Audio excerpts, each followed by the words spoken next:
हम पेशे से अध्यापक थे। बड़ी किताबें पढ़ी और पढ़ाया। तब सोचा करते थे रिटायरमेंट के बाद हम भी किताबें लिखेंगे और हिंदी के जितने भी पुरस्कार हैं सब हमारी झोली में आ गिरेंगे। लोग हमें सम्मेलनों में बुलाया करेंगे और हम एक दो को तो मना ही कर दिया करेंगे कि भाई समय नहीं है।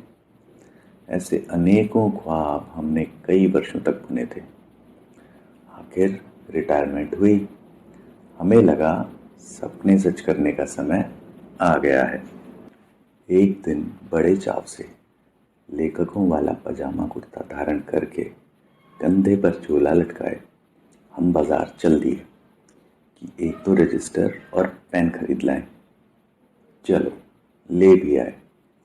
मेज कुर्सी सजाकर गणेश जी का ध्यान करके और माँ सरस्वती को मन में ध्याकर अपनी कुर्सी पर विराजमान हुए ही थे कि पत्नी जी के कड़कते बोलों ने हमें हमारी स्वप्नमयी दुनिया से बाहर खींच निकाला।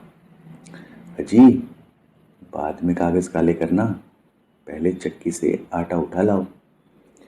इतने बड़े भावी लेखक की ये इज्जत कि वो चक्की से आटा लेता डोले। खैर, मन मार के उठे। आखिर रात को रोटी भी तो खानी थी। मन को समझाया कि महान व्यक्ति को यातनाएं झेलनी ही पड़ती हैं, चाहे वो स्वतंत्रता सेनानी हो, कोई बड़ा वैज्ञानिक या फिर लेखक। हमें लगा हम सही राह पर हैं। जितनी यातनाएं होंगी सफलता भी उतनी ही होगी।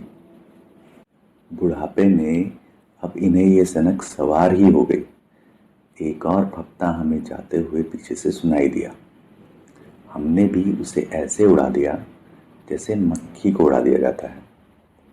एक आज्ञाकारी नौकर की तरह आटा लाकर रसोई घर में रख दिया और ये काम इतना चुपके चुपके किया कि श्रीमती जी को कहीं भनक न लग जाए कि हम आ चुके हैं और वो हमें कोई दूसरा काम सौंप दे।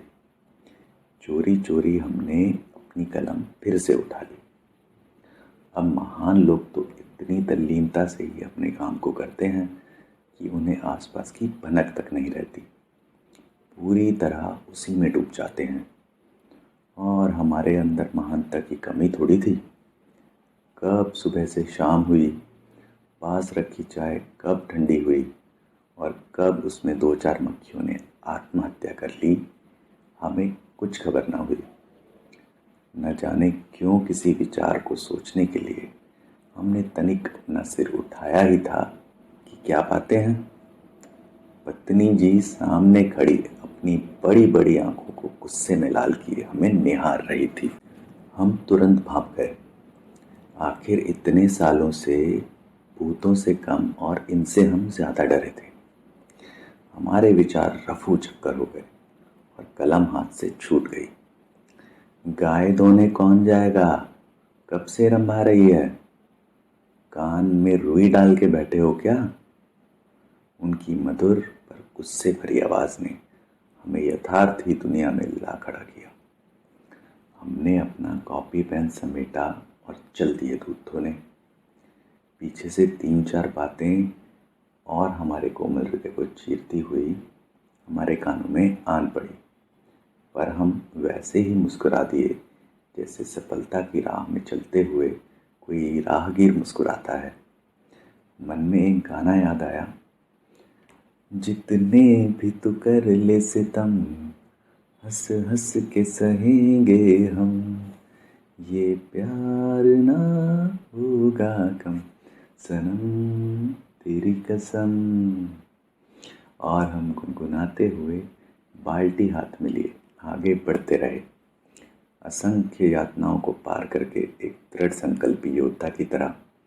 आखिर हमने अपना उपन्यास पूरा कर ही लिया। हम चाहते थे कि कोई सुन ले कि हमने क्या लिखा है। हमारी अर्धांगिनी के पास वक्त नहीं था हमारे फालतू काम के लिए, और बच्चों को बचपन से ही अंग्रेजी स्कूल में पढ़कर हिंदी से डर लगता था। उनको 10वीं तक जैसे तैसे हिंदी में पास करवाया था। हम भी क्या करें, अंग्रेजी का भूत ही ऐसा सवार था हम पर कि हम ना बोल सके तो क्या, हमारे बच्चे तो अंग्रेजी में पटर पटर बोलेंगे। अब क्या बताएं कि हमारे दिल पर कैसे कैसे सांप लौटते थे जब हम किसी को अंग्रेजी में बोलता देखते। खैर, बच्चों को हमारी क्लिष्ट हिंदी समझ आने से रही। पत्नी के पास समय नहीं तो हमने खुद ही उसे 2-3 बार पढ़ा और आत्ममुग्ध होकर अपनी पीठ थपथपाते रहे। आग लगा देगा यह उपन्यास जब छपकर आएगा। तब इन्हें मेरी कीमत पता चलेगी, जब पुरस्कारों के ढेर लग जाएंगे। हम अपने सपनों के महल बनाते चले गए। बच्चों ने बताया कि मोबाइल में ही टाइपिंग हो जाती है। जिसे मोबाइल में नंबर डायल तक नहीं करना आता, वह क्या खाक टाइपिंग करता। खैर, पैसे देकर टाइपिंग करवाई। बात अपना ही सिर धुना कि जो काम फ्री में हो सकता था, हमने उसके 5,000 दे दिए। 2-3 चक्कर उस टाइपिस्ट ने लगवाए। आखिर उपन्यास टाइपिंग होकर आ गया। हम उसे अपने तकिए के नीचे ही रखकर सोते कि कहीं गुम ना हो जाए। आखिर इतना महान लेखन दुनिया के सामने आने वाला था, सोच कर ही हमारी आंखें चमक उठी। फिर बच्चों ने बताया, कहीं जाने की ज़रूरत नहीं, PDF भेज दो, उपन्यास छपकर घर आ जाएगा। ऐसे कैसे आ जाएगा? जितने धक्के खाए जाएंगे उतना ही तो फल स्वादिष्ट मिलेगा। फिर आराम परस्ती में क्यों पढ़ना? हमारे तर्कशील और अनुभवी दिमाग ने सोचा। एक कर्मठ व्यक्ति की तरह हम स्वयं प्रकाशक से मिले। 2-4 किताबें वहाँ से फ्री उठाकर भी लाए। प्रकाशक ने हमें अपनी चिकनी चुपड़ी बातों से अपने मुंह पाश में बांधकर हमसे उपन्यास की 200 कॉपियों का ऑर्डर ले लिया। आखिर पैसे कमाए किस लिए थे? हम खुशी खुशी बलि का बकरा बन गए। वह शुभ दिन भी आया जब हमारा उपन्यास घर आया। हम उसे देखकर कैसे गदगद थे कि क्या बताएं। आंखें नम, हाथों में कंपन। इतना शायद किसी को अपने प्रेमिका को पहली बार गुलाब देते हुए भी ना हुआ होगा। खैर, हम क्या जाने, हमने तो कभी गुलाब दिया ही नहीं, सीधा मंगलसूत्र ही दिया था। बदले में हमें गधे की तरह काम करके 2 वक्त की रोटी मिल जाती है समय से। हमने सोचा था उपन्यास आने के बाद घर में हमारी हैसियत में थोड़ा सुधार होगा, लेकिन स्थिति ज्यों की त्यों ही बनी रही। हमारे उपन्यास के डब्बे को पीछे वाले कमरे में रखवा दिया गया। हमारी धर्मपत्नी आते जाते उन्हें कोस जाती। 20,000 को आग लगा कर रख दी, इतने में घर की कोई चीज़ बन जाती। यह सुनकर हमारा मन कैसे छलनी होता, क्या बताऊं। अपनी ही खून पसीने की कमाई पर हमारा ही अधिकार नहीं था।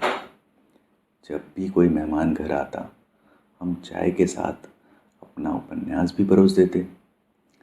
पत्नी और बच्चों से डरते डरते उनसे 2-4 बातें करके अपनी गाढ़ी कमाई से छपवाया उपन्यास उन्हें खुशी खुशी भेंट में दे देते, इस उम्मीद से कि ये तारीफ करेंगे, शायद आगे भी रिकमेंड कर दें। लेकिन कभी किसी का वापस फ़ोन नहीं आया। यह बात अलग थी कि हर घंटे पर हम दिल थाम कर दौड़ कर जाते थे। हाँ, एक बात तो ज़रूर थी कि चूहों को हमारा उपन्यास बड़ा पसंद आया था। उन्होंने डिब्बे में घुसकर कितने ही उपन्यास की कॉपियों को कुतर दिया था। उस कुतरन की अस्थियों को हमने कितने शौक के साथ विसर्जित किया था, यह भला कोई कहने की बात है? शब्द भी रो पड़े। उपन्यास को फ्री में बांटने के बाद अब भी हमारे पास कुछ कॉपियाँ बची हैं सामने अलमारी में सजी हुई। कभी तो कोई कदरदान उनकी कद्र करेगा। बड़ी उम्मीद से आह भर के दिन में कई बार इनको निहार लेते हैं। कोई हिंदी साहित्य पढ़ने का शौक रखता हो तो उन्हें मेरा नाम अवश्य बताइएगा। धन्यवाद।